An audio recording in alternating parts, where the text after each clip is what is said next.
अस्सलाम वालेकुम, बिस्मिल्लाहिर्रहमानिर्रहीम। आज हम एपिडेमियोलॉजी स्टार्ट करेंगे और आज हम यूनिट 1 डिस्कस करेंगे, जो है इंट्रोडक्शन टू एपिडेमियोलॉजी। एपिडेमियोलॉजी क्या है? तो आप सबको पता होना चाहिए कि epidemiology is the foundation of public health. And what is public health?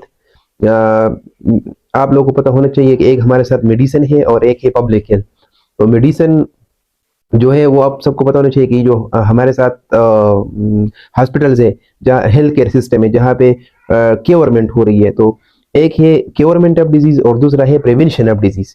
तो प्रिवेंशन ऑफ डिजीज का मतलब है कि हम डिजीज को बिल्कुल प्रिवेंट कर लें।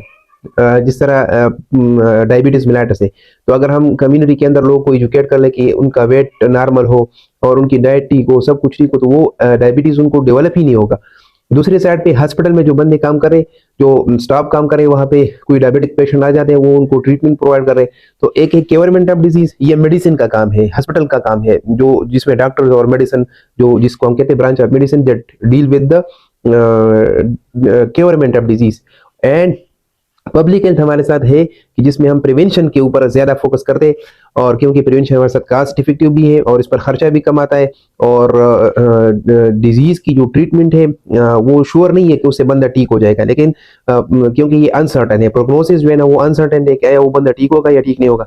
लेकिन अगर हम प्रिवेंशन के ऊपर फोकस करेंगे तो एक डिजीज अगर किसी को बिल्कुल हो नहीं था, हो जाता नहीं है, किसी को बिल्कुल अगर डिजीज होता नहीं, तो ये जो है ना सबसे अच्छी चीज है। और पब्लिक हेल्थ का फोकस जो है ना वो प्रिवेंशन ऑफ डिजीज है। और एपिडेमियोलॉजी जो है ना, ये आप सबको पता होना चाहिए कि एपिडेमियोलॉजी ये पब्लिक हेल्थ की वो है, बैकबोन है, या जिस तरह इसको कह सकते हैं कि ये फाउंडेशन भी है पब्लिक हेल्थ की। तो एपिडेमियोलॉजी में हम ये चीजें, मेन पर्पस एपिडेमियोलॉजी का ये है कि हम डिजीज की मुख्तलिफ एस्पेक्ट को स्टडी कर लें। किस पर्पस के लिए? कि हम डिजीज को प्रिवेंट और कंट्रोल कर लें। मेन इसका मोटिव जो है एपिडेमियोलॉजी में ये होता है। तो ये हमारे आज के ऑब्जेक्टिव है कि हम पढ़ेंगे कि व्हाट इज एपिडेमियोलॉजी, एपिडेमियोलॉजी क्या है, फिर एपिडेमियोलॉजी के टाइप्स क्या है, और फिर एपिडेमियोलॉजी की यूजेस क्या है, और स्कोप ऑफ एपिडेमियोलॉजी क्या है। तो ये चीजें हम आज के लेक्चर में डिस्कस करेंगे। अब एपिडेमियोलॉजी का जो वर्ड है, इसका माना क्या है, लिटरल मीनिंग ऑफ एपिडेमियोलॉजी क्या है? तो ये बेसिकली हमारे साथ ग्रीक वर्ड ईपी, जिसका माना है कि अपान or among, and demos mean people are distinct, and logos mean study. So the study of what is upon the people. तो डिजीज जो है ना, आप सबको पता होना चाहिए कि डिजीज जो है ना लोगों के ऊपर ही आते हैं, पीपल्स के ऊपर डिजीज आते हैं, और डिजीज जो है ना वो लोग सफर हो जाते हैं। तो हम एपिडेमियोलॉजी के अंदर लोगों के ऊपर जो डिजीज या डिजीज या वो डिजीज उनको हो गया है, या वो डिजीज के लिए एड्रेस के, तो ये चीजें हम एपिडेमियोलॉजी में स्टडी करते हैं। इसलिए यहाँ पे लिखा है कि it applies to human population, कि हम ह्यूमन पॉपुलेशन के अंदर स्टडी करेंगे कि उनको कौन सा डिजीज होने वाला है, या उसके रिस्क ज्यादा है, या कोई डिजीज उनको हो गया है। तो ये सारी चीजें हम एपिडेमियोलॉजी में स्टडी करेंगे। ये कुछ इसकी जो है ना मुख्तलिफ डिफिनीशन है। ऑक्सफोर्ड इंग्लिश डिक्शनरी इसकी डिफिनीशन ये है कि ये हमारे साथ मेडिकल साइंसेज की वो ब्रांच है जो एपिडेमिक्स को ट्रीट करता है। लेकिन ये सिर्फ उन्होंने सिर्फ एपिडेमियोलॉजी का एक छोटा सा पार्ट जो है ना उन्होंने लिया है। एपिडेमियोलॉजी एक ब्रॉड साइंस है, वो हम सिर्फ उसमें सिर्फ हम एपिडेमिक्स को स्टडी नहीं करते, एपिडेमिक्स के अलावा और भी बहुत सी चीजें हैं जो हम एपिडेमियोलॉजी में स्टडी करते हैं। इसके अलावा ये जो कोलर एलएच है, वो कह रहे हैं कि एपिडेमियोलॉजी एपिडेमिक्स और इसकी प्रिवेंशन। लेकिन ये दोनों डेफिनेशन जो है ना, हाँ ये जरूरी है, ये बात ठीक है कि हम एपिडेमियोलॉजी में एपिडेमिक्स स्टडी करते हैं, लेकिन सिर्फ एपिडेमिक्स जो है ना वो फोकस नहीं है, इसके अलावा और भी बहुत सी चीजें हम एपिडेमियोलॉजी में स्टडी करते हैं।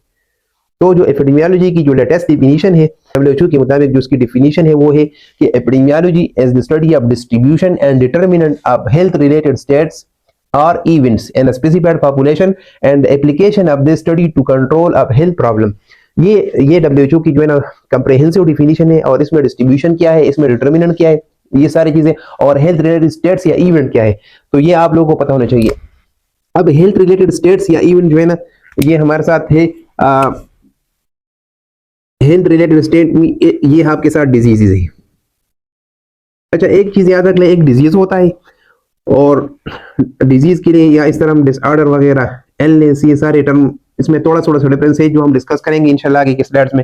लेकिन ये डिजीज, डिसऑर्डर्स, इंजरी भी इसमें आ सकती है। सी, तो ये सारी चीजें ये हेल्थ रिलेटेड स्टेट्स और इवेंट्स है, ठीक है। इसकी पॉपुलेशन के अंदर हम इन चीजों की हम दो चीजें डिस्कस करते हैं, डिजीज है या डिसऑर्डर है, या इलनेस है या इंजरी है।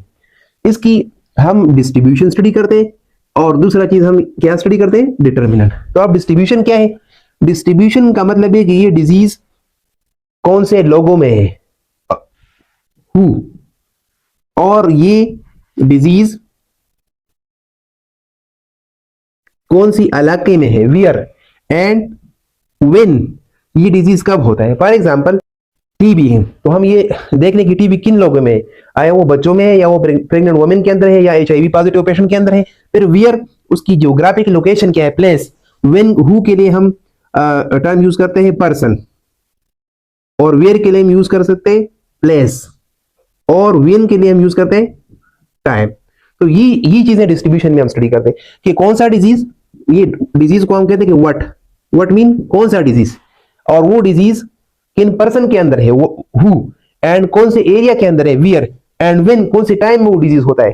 तो ये सारी चीजें हम डिस्कस करने वाले, ये हम डिस्ट्रीब्यूशन के अंदर स्टडी करते हैं। डिजीजेस का हम डिस्ट्रीब्यूशन भी स्टडी करते हैं एपिडेमियोलॉजी में, और डिजीजेस का हम डिटर्मिनेंट भी स्टडी करते हैं। अब डिटर्मिनेंट क्या है, डिटर्मिनेंट मीन इसमें फिर हम ये देखते हैं कि why and how disease, why and how, ये दो क्वेश्चन जो इसका मतलब है कि हम डिजीज की रिस्क फैक्टर या काजेज हम स्टडी करते हैं कि ये डिजीज क्यों काज होता है। तो डिटर्मिनेंट में हम उस डिजीज की रिस्क फैक्टर या काजेज स्टडी करते हैं, और डिस्ट्रीब्यूशन में हम सिर्फ देखते हैं कि वो डिजीज पर्सन, प्लेस, टाइम में उसकी डिस्ट्रीब्यूशन कैसी है।